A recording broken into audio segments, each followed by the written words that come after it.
প্রিয় দ্বাদশ শ্রেণীর শিক্ষার্থীরা, গুড মর্নিং। আশা করি সবাই ভালো আছো। তোমরা মার্টিন লুথার কলেজের অনলাইন ক্লাসে সবাইকে স্বাগত জানাচ্ছি। আমরা হিসাব বিজ্ঞান দ্বিতীয় পত্র ক্লাসে আজকে আমরা করব লেকচার 25।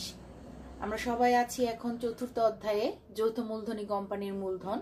এই চ্যাপ্টার থেকে আমরা বিগত ক্লাসগুলোতে 3টি সৃজনশীল ব্যবহারিক সমস্যা এবং তার সমাধান করেছি। আজকে আমরা 4 নম্বর অঙ্কটা করব এই চ্যাপ্টার থেকে। চলো তাহলে অঙ্কের প্রশ্নটা সবাই পড়ি এবং তোমরা যখন সুযোগ পাবে সে প্রশ্নটা খাতায় তুলে নিবে। আশা করি সবাই তোমরা খাতা কলম নিয়ে প্রিপেয়ার্ড আছো এবং বইটাও সামনে রেখেছো। চলো তাহলে প্রশ্নটা শুরু করি। সৃজনশীল ব্যবহারিক সমস্যা ও সমাধান 4। প্রশ্নটা এখানে আছে, দেখো। Mitali cosmetics limited Dhaka stock এক্সচেঞ্জে নিবন্ধিত হয়ে প্রতিটি 100 টাকা মূল্যের 50,000 শেয়ারে বিভক্ত 50 লাখ টাকা অনুমোদিত মূলধন নিয়ে গঠিত। কোম্পানির পরিচালনা পর্ষদ উহা হতে 30,000 শেয়ার প্রতিটি 10% অবহারে, খেয়াল করো এটা অবহারের অঙ্ক, অবহারে জনসাধারণের নিকট বিক্রির উদ্দেশ্যে প্রচারপত্র বিলি করে। মোট 35,000 শেয়ারের আবেদন পাওয়া গেল। আবেদন পাওয়া গেল কতগুলো শেয়ারের? 35,000 শেয়ারের।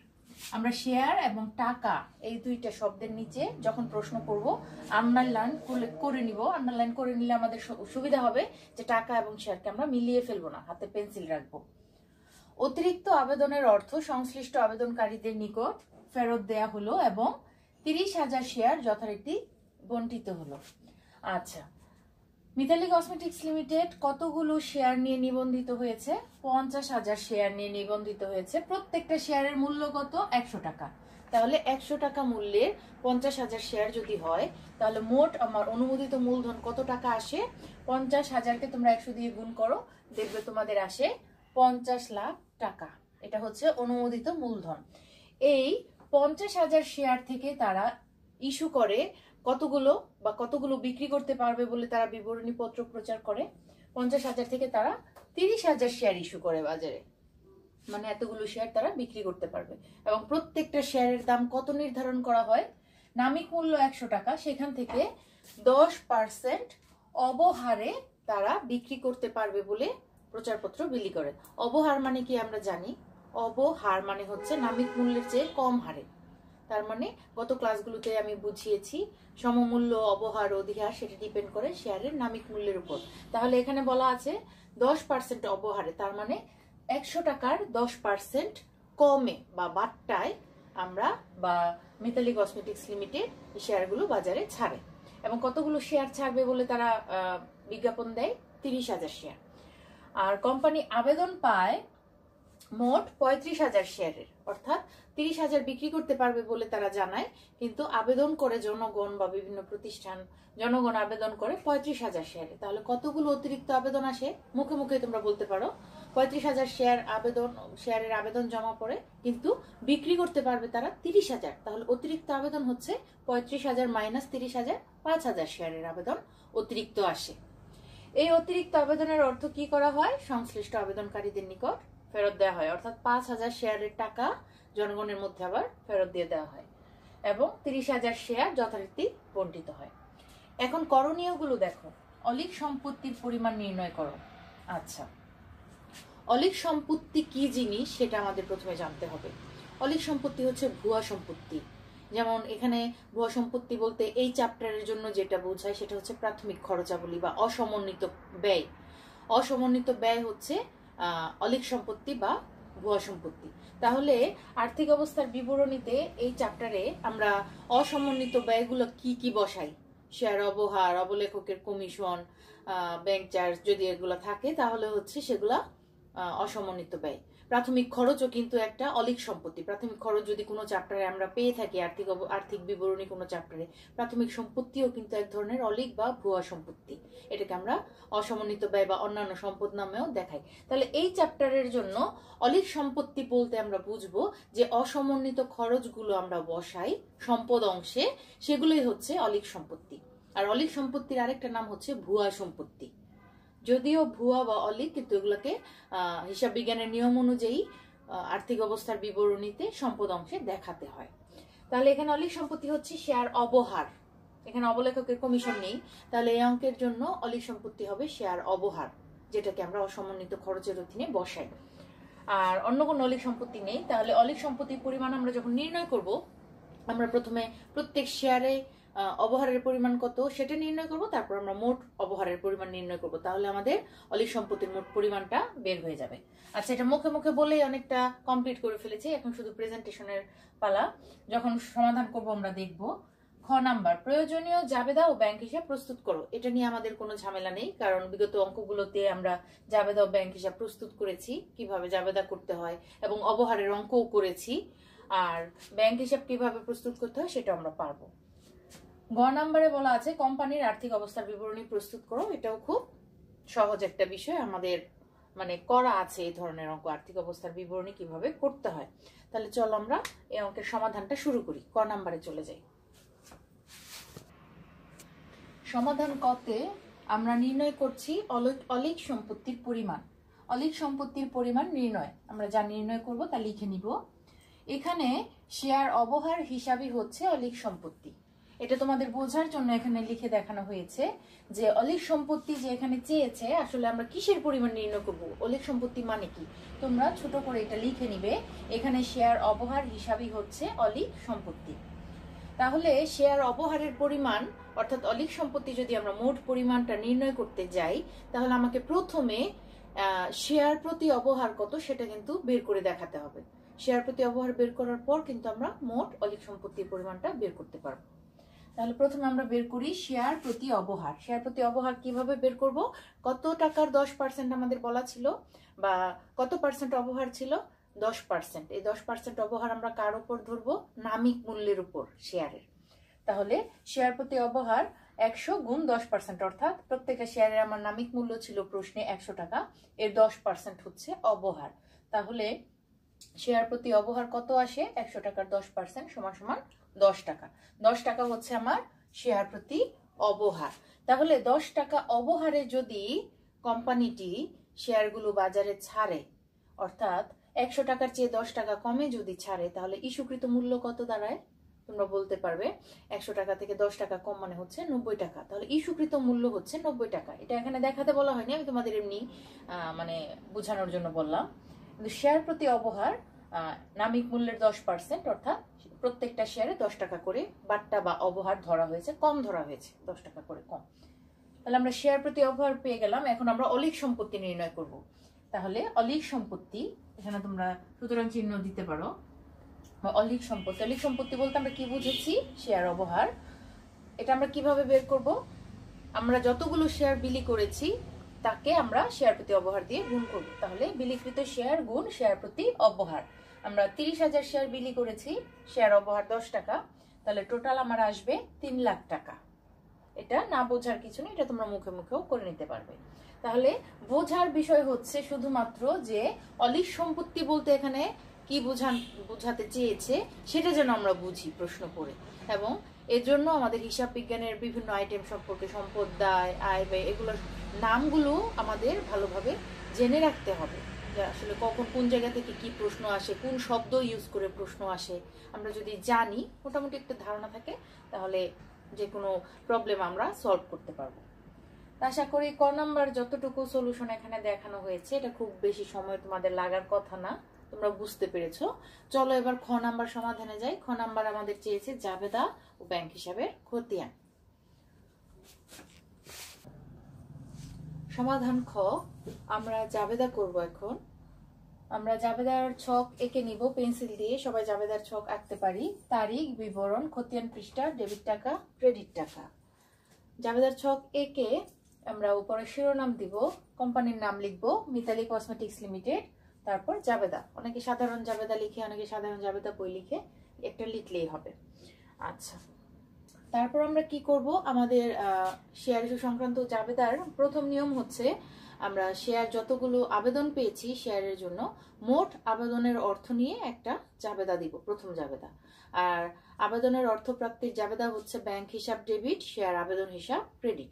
তাহলে এখানে দেখো আমরা 35,000 শেয়ারের আবেদন পেয়েছি।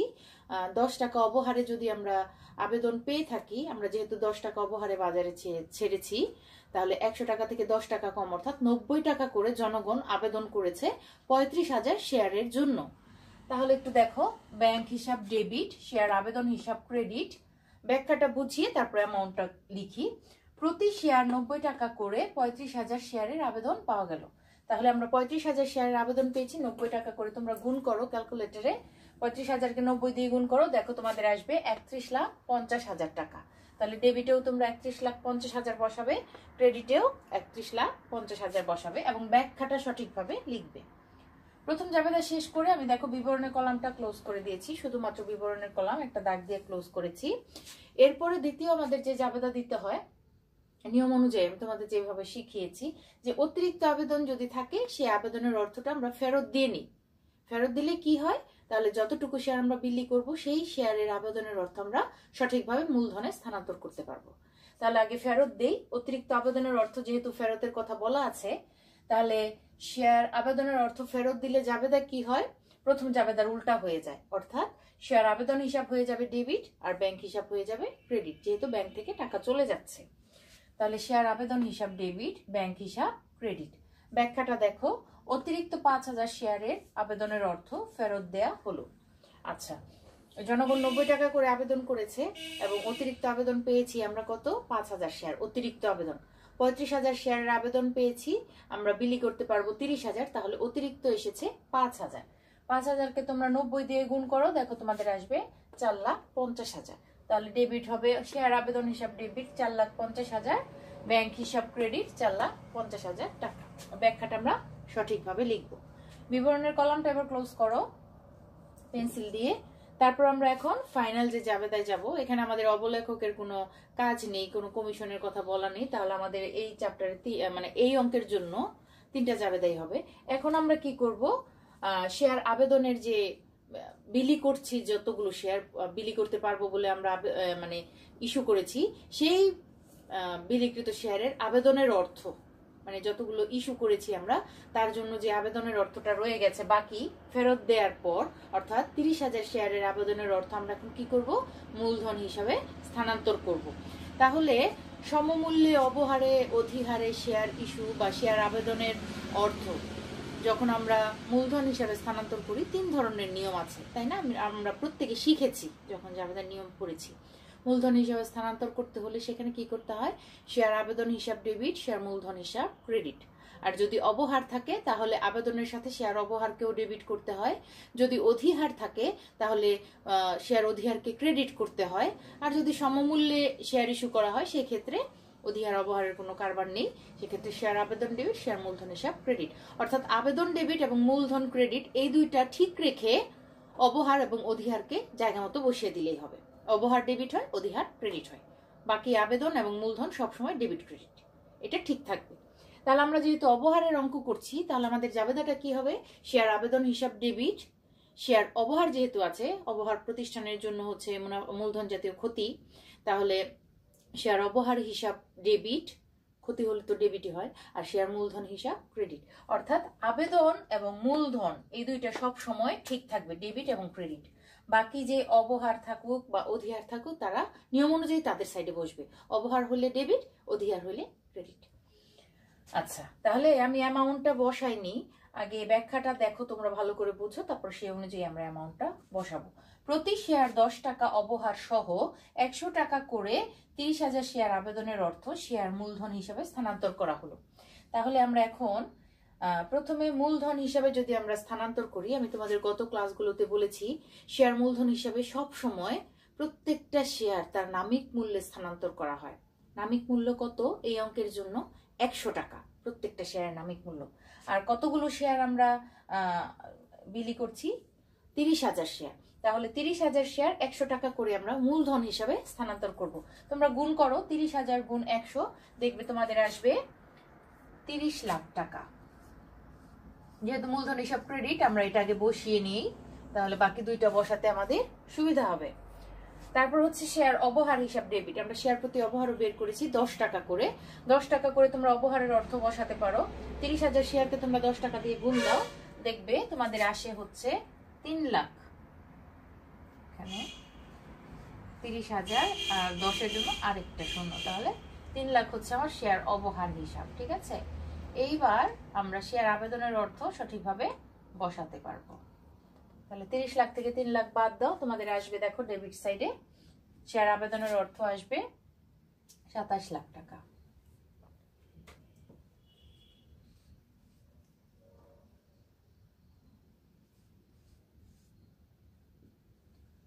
এটা হয়তো অনেকে বুঝেছো, অনেকে বুঝুনি। তোমরা যদি এমন চেষ্টা করো যে আমরা শুরু থেকেই কেন বসাচ্ছি না অ্যামাউন্টগুলা, আমরা শুরু থেকেই বসাতে পারি, কোনো সমস্যা নেই।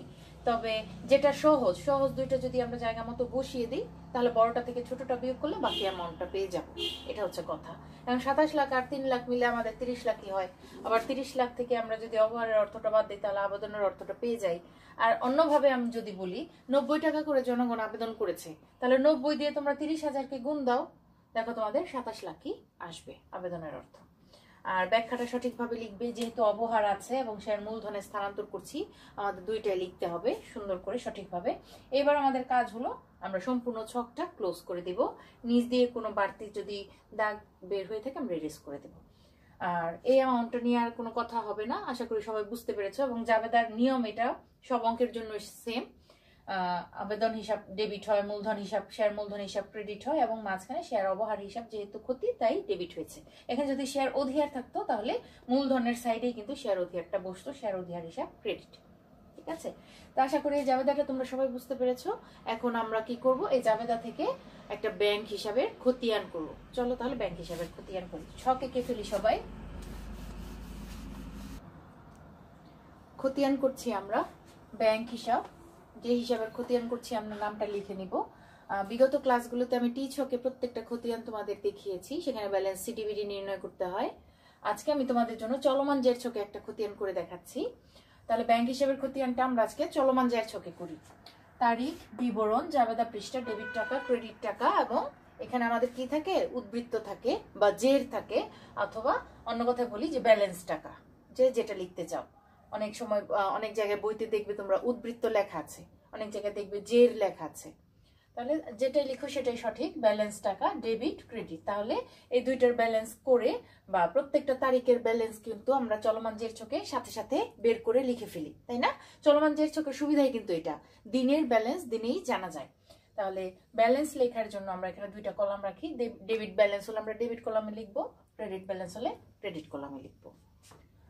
প্রথম যে জাবেদা, আমরা যেহেতু ব্যাংক হিসাব করছি, আমাদের 3টা জাবেদার মধ্যে ব্যাংক হিসাব ছিল দুইটা জাবেদায়, প্রথম এবং দ্বিতীয় জাবেদায়। প্রথমে আবেদনের অর্থ পেয়েছি যখন, তখন ব্যাংক হিসাবকে ডেবিট করেছি, আবার যখন ফেরত দিয়েছি তখন ব্যাংক হিসাবকে ক্রেডিট করেছি। তোমরা সবাই খাতায় দেখো, এখন আমার সাথে সাথে যারা অঙ্ক করেছো, যে প্রথম জাবেদায় আমরা দিয়েছিলাম ব্যাংক হিসাব ডেবিট। তাহলে যে হিসাব আমরা খতিয়ান যার নামে করছি, সেই হিসাব যা হবে সেই দিকে টাকা বসাতে হবে। তাহলে প্রথম জাবেদায় ব্যাংক হিসাব ডেবিট, আমরা ডেবিট দিকে ব্যাংকের টাকাটা বসাবো। 31,50,000 টাকা আমাদের জাবেদায় কিন্তু এটা এসেছিল। তাহলে ব্যাংক হিসাব ডেবিট 31,50,000 টাকা। আর ভিতরে কার নাম বসবে, তার সাথে বিপরীত হিসাবটার নাম বসবে। তার সাথে ছিল শেয়ার আবেদন হিসাব, অর্থাৎ ব্যাংকের সাথে ছিল শেয়ার আবেদন হিসাব। তাহলে ব্যাংক হিসাব ডেবিট আর নামটা বসবে তার বিপক্ষ নামটা, শেয়ার আবেদন হিসাব। যেহেতু ডেবিট টাকা, আমরা সাথে সাথে ব্যালেন্সটা, এটা যেহেতু ডেবিট, আমাদের ব্যালেন্সটাও ডেবিটই হবে। আমরা ডেবিট দিকে ব্যালেন্সটা লিখে ফেলবো ডেবিট কলামে, 31,50,000 টাকা। এরপরে দ্বিতীয় জাবেদায় আমাদের কি ছিল, ব্যাংক হিসাব ক্রেডিট ছিল। শেয়ার আবেদন ডেবিট ছিল, ব্যাংক হিসাব ক্রেডিট ছিল। তাহলে যে হিসাব যেটা হবে সেদিকে টাকাটা বসবে, ব্যাংক হিসাব ক্রেডিট। টাকা কত আসবে, জাবেদা থেকে আমরা নিয়ে আসি 4,50,000 টাকা, আমরা ফেরত দিয়েছি যে টাকাটা সেটা। তাহলে ব্যাংক হিসাব ক্রেডিট 4,50,000 টাকা। ভিতরে কার নাম বসবে, শেয়ার আবেদন হিসাব, যে জড়িত ছিল ব্যাংকের সাথে তার নাম বসবে। এখন আমাদের কাজ কি, যেহেতু প্রথম তারিখে আমার ডেবিট ব্যালেন্স ছিল, মানে প্রথম লেনদেনের সময়, প্রথম শেয়ার আবেদনে খতিয়ান করার সময় আমার ডেবিট ব্যালেন্সটা ছিল। এখন দেখতে হবে যে দ্বিতীয় যে আমার জাবেদা অনুযায়ী যে অ্যামাউন্টটা এসেছে সেটা ডেবিটের চেয়ে বা প্রথম ব্যালেন্সের চেয়ে বড় নাকি ছোট। আমার প্রথম ব্যালেন্সটা ছিল হচ্ছে 31,50,000 টাকা, দ্বিতীয় টাকাটা আসছে আমার 4,50,000 টাকা। তাহলে অবভিয়াসলি এখানে ডেবিটটা বড়। তাহলে ডেবিট থেকে আমরা ক্রেডিটটা বাদ দিলে আমাদের এখানে কত টাকা আসবে, আমি ভুল লিখেছি এখানে, ব্যাংক ব্যালেন্সটা আমার আসবে এখানে। দেখো তোমরা 31,50,000 টাকা থেকে তোমরা যদি এটা বাদ দাও, এটা যদি বাদ দাও, বাদ দেওয়ার পরে তোমাদের কত আসবে দেখো, তোমরা ক্যালকুলেটর করে দেখো, ব্যাংক ব্যালেন্স আসবে আমাদের 27 লাখ টাকা। ঠিক আছে, তাহলে 31,50,000 আমার ডেবিট ব্যালেন্স, ক্রেডিট আসলো আমার 4,50,000। তাহলে বড়টা থেকে ছোটটা বাদ দেওয়ার পর আমার ব্যালেন্স থাকে, বড়র দিকেই থাকবে, ডেবিট দিকেই থাকবে 27 লাখ টাকা। তাহলে আমার ব্যাংক হিসাবের উদ্বৃত্ত কত আসলো বা ব্যাংক জমা কত আসলো, 27 লাখ টাকা। ঠিক আছে, এটা আমরা কোথায় নিয়ে যাব এই টাকাটা, আমরা আর্থিক অবস্থার বিবরণীতে চলতি সম্পদে দেখাবো ব্যাংক জমার উদ্বৃত্ত। আশা করি তোমরা চলমান জের ছকে এভাবে করতে পারবে। চলমান জের ছকের একটা অসুবিধা তোমাদের বলি, স্টুডেন্টরা কিন্তু এরকম মানে একটু আগে আমি যেটা করেছিলাম যে ডেবিট ক্রেডিটের কলামটা পাশাপাশি থাকার কারণে, দেখো এখানেও ডেবিট ক্রেডিটের কলাম পাশাপাশি, এখানেও ব্যালেন্সের টাকাটা লেখার কলাম পাশাপাশি। তো স্টুডেন্টরা অনেক সময় কি করে, মানে অ্যামাউন্ট হয়তো ঠিক নির্ণয় করে কিন্তু সঠিক কলামে টাকাটা হয়তো অনেক সময় বসাতে পারে না, স্কিপ করে গিয়ে বা অসচেতন থাকার কারণে বা অমনোযোগী থাকার কারণে হয়তো ডেবিটের টাকা ক্রেডিটে বা ক্রেডিটের টাকা ডেবিটে লিখে ফেলে, যে কারণে পুরা ব্যালেন্সটাই ভুল হয়ে যায়। এটাই মানে ছেলেমেয়েরা একটু মানে চলমান জের ছকের ক্ষেত্রে ভুল করে বেশি, তা না হলে বাকি সবকিছুই এটা সহজ, এটা স্টুডেন্টরা পছন্দ করে বেশি। আর টি ছক একটু সময় নেয় কিন্তু ওইখানে সঠিকভাবে ব্যালেন্সটা নির্ণয় করা যায়, এজন্য আমি প্রিফার করি তোমাদের জন্য সবসময় টি ছকটাই করবে, যদি নির্দিষ্ট করে কিছু বলা না থাকে। ঠিক আছে, তাহলে ব্যাংক হিসাবের ব্যালেন্স আমরা 27 লাখ টাকা নিয়ে আমরা এখন আর্থিক অবস্থার বিবরণী করব। ঠিক আছে, গ নাম্বার শুরু করি সবাই। আমরা গ নাম্বারটা শুরু করি, সমাধান করি এখন। আমাদের গ নাম্বারে বলেছিল আর্থিক অবস্থার বিবরণী করতে কোম্পানির। আমরা আর্থিক অবস্থার বিবরণীর ছক সবাই করতে পারি, আগে ছকটা এঁকে নিব, তারপর আমরা কি দিব, শিরোনাম, কোম্পানির নাম লিখবো প্রথমে বা প্রতিষ্ঠানের, মিতালি কসমেটিক্স লিমিটেড, তারপরে যে ছক করছি, যে বিবরণী করছি আর্থিক অবস্থার বিবরণী। যেহেতু এই অঙ্কে আমাদের তারিখ নেই, তাহলে আমরা এই ফরম্যাটটা এভাবে রাখবো যে ড্যাশ সালের ড্যাশ তারিখে প্রস্তুতকৃত, আমরা এইভাবে লিখে রাখবো। আর বিবরণটা লেখার জন্য একটু বড় করে কলাম দেব, টাকা লেখার জন্য আপাতত 2টা কলাম রাখলেই চলবে। আমরা প্রথমে কি লিখে আসছি এতদিন ধরে, প্রথম অংশে থাকে আমাদের সম্পদের অংশ, পরিসম্পদ আমরা লিখি, পরিসম্পদ, তার অধীনে আমাদের প্রথম সম্পদ আমরা লিখি চলতি সম্পদ। যদি কোনো স্থায়ী সম্পদ থাকতো আমরা লিখে নিতাম আগে স্থায়ী সম্পদ, যেহেতু নেই আমাদের আছে এই অঙ্কে আছে চলতি সম্পদ এবং অসমন্বিত ব্যয় বা অলিক সম্পত্তি। তাহলে চলতি সম্পদ আমাদের হচ্ছে ব্যাংক জমার উদ্বৃত্ত, আমরা খতিয়ান থেকে পেয়েছি, খ নাম্বার থেকে ব্যাংক জমার উদ্বৃত্ত আমরা পেয়েছি 27 লাখ টাকা। তোমরা সমাধান খতে একটু খ সম্ভবত লেখা হয়নি, তোমরা খটা লিখে নিবে সমাধান খতে। আর আমরা ওইখানে জাবেদা খতিয়ান করেছি। আর গ নাম্বার আমরা করছি আর্থিক অবস্থার বিবরণী। আমরা খতিয়ান থেকে পেয়েছি 27 লাখ টাকা ব্যাংক জমার উদ্বৃত্ত। এরপরে আমাদের এই অঙ্কে আছে অসমন্বিত ব্যয় বা শেয়ার অবহার। আমরা অসমন্বিত ব্যয়ের অধীনে লিখবো শেয়ার অবহার। আমরা জাবেদা থেকে পেয়েছি 3 লাখ টাকা, শেয়ার অবহার আমরা পেয়েছি 3 লাখ টাকা, সেটা আমরা জাবেদা থেকে নিয়ে আসলাম। এই অঙ্কে আর কোনো সম্পদ নেই আমাদের, তাহলে এখন আমাদের কাজ হচ্ছে যতটুকু আমরা সম্পদ পেয়েছি যোগ করে দেখাবো। 27 লাখ আর 3 লাখ তোমরা যোগ করে দেখো, তোমাদের আসবে 30 লাখ টাকা। তাহলে 30 লাখ লিখে সম্পদের অংশটা ক্লোজ করে দাও। তোমরা প্রত্যেকে কিন্তু ছকগুলো স্কেল দিয়ে আঁকবে এবং পেন্সিল দিয়ে আঁকবে। ছক যেখানেই আঁকবে, যখনই আঁকবে স্কেল এবং পেন্সিল ইউজ করবে, কিন্তু ছকের ভিতরের বা উপরের যে কোনো লেখা কলম দিয়ে লিখবে, এটা যেন মনে থাকে। 30 লাখ টাকা হচ্ছে আমাদের মোট সম্পদ, সম্পদের অংশ শেষ। এখন আমাদের দ্বিতীয় অংশ হচ্ছে শেয়ার মালিকদের সত্ত্ব ও দায়। এখানে আমাদের শুরুতে কি থাকে, শেয়ার মূলধন। শেয়ার মূলধনের প্রথম মূলধন হচ্ছে অনুমোদিত মূলধন। অনুমোদিত মূলধন কিভাবে আমরা লিখি, যতগুলো শেয়ার নিয়ে কোম্পানি অনুমোদিত হয়েছে বা নিবন্ধিত হয়েছে এবং প্রত্যেকটা শেয়ারের দাম কত ছিল, তাহলে আমরা লিখি প্রতিটি 100 টাকা মূল্যের 50,000 শেয়ার। এটা আমরা প্রশ্ন থেকে পেয়েছি। তাহলে টোটাল আমাদের কত টাকা আসে, 50 লাখ টাকা। কোম্পানি কিন্তু 50 লাখ টাকা নিয়ে নিবন্ধিত হয়। আর অনুমোদিত মূলধনটাকে কি করতে হয়, ক্লোজ রাখতে হয়। আমরা অনুমোদিত মূলধনের টাকাটা লিখে দেখো 2টা দাগ দিয়ে ক্লোজ রাখবো, এটা ইতিমধ্যে আমরা জেনে গেছি। এরপর আমাদের আছে ইস্যুকৃত, বিলিকৃত ও পরিশোধিত মূলধন। 3টাকে একসাথে লিখলাম যেহেতু অ্যামাউন্ট সেম। আর যেখানে আমাদের পরিশোধিত মূলধন কথাটা আছে সেখান থেকে আমাদের কি থাকে, অ্যামাউন্টটা টাকার কলমে ওপেন রাখতে হয়। তাহলে পরিশোধিত মূলধন যেহেতু এখানে আছে, আমরা কতগুলো শেয়ার বিলি করেছি, 30,000 শেয়ার বিলি করেছি। প্রত্যেকটা আমরা নামিক মূল্যেই ধরবো, যেহেতু মূলধন হিসেবে আমরা নামিক মূল্যে স্থানান্তর করি। তাহলে প্রতিটি 100 টাকা মূল্যে 30,000 শেয়ার, তাহলে আমাদের আসে 30 লাখ টাকা। আমরা যেহেতু জাবেদায় মূলধন হিসাবে কিন্তু আমরা নামিক মূল্যে স্থানান্তর করি, এখানে কিন্তু আমরা 90 টাকা করে অবহারে অতিহারে ওইভাবে ধরবো না। আমরা যেটা নামিক মূল্য সেটা ধরেই কিন্তু আমরা মূলধনের টাকাটা বসাবো। জাবেদায় কিন্তু আমরা মূলধনে কোন টাকা স্থানান্তর করি? নামিক মূল্যে। তাহলে মূলধন বলতে এখানে মূলধনের স্থানান্তরটাকে বুঝাচ্ছে। আর আমরা 100 টাকা করে নামিক মূল্যে কিন্তু বিলিকৃত শেয়ারগুলো স্থানান্তর করেছিলাম। তাহলে প্রতিটি 100 টাকা মূল্যে 30,000 শেয়ার, আমাদের আসে 30 লাখ টাকা। যেহেতু আর কোনো অ্যামাউন্ট নেই, আমরা এটাকে সরাসরি ক্লোজ না করে আমরা একটা দাগ দিয়ে যোগ করে নামাবো। তাহলে 30 লাখ, এখানে 30 লাখই নামবে। এখন আমাদের আর কোনো যেহেতু অ্যামাউন্ট নেই, আমরা এই টাকাটাকে ক্লোজ করে দেব। এই ফলাফলটার নাম কি হবে? মোট শেয়ার মালিকদের সত্য ও দায়। এখন আমরা কি করব? ছকটা একদম বাঁ থেকে ডান পর্যন্ত ক্লোজ করে দেব। খুব ছোট্ট একটা আর্থিক অবস্থার বিবরণী, খুবই সহজ। বিগত ক্লাসগুলো যারা ফলো করেছো, এই আর্থিক অবস্থার বিবরণী নিয়ে আর ঝামেলা হওয়ার কথা না, একবারই বুঝে ফেলার কথা। আর জাবেদাও যেহেতু অলরেডি আমরা 4টা অঙ্ক আজকে নিয়ে করে ফেলেছি, তাহলে জাবেদা, খতিয়ান এবং আর্থিক অবস্থার বিবরণী নেক্সট কোনো অঙ্কে আমার মনে হয় না এতটা বা খুব বেশি কষ্ট হবে তোমাদের বুঝতে। তো নেক্সট ক্লাসে আমরা আরেকটা অঙ্ক করব, ঠিক আছে? ততদিন পর্যন্ত সবাই ভালো থাকো। পরবর্তী ক্লাসে আবার সবার সাথে কথা হবে।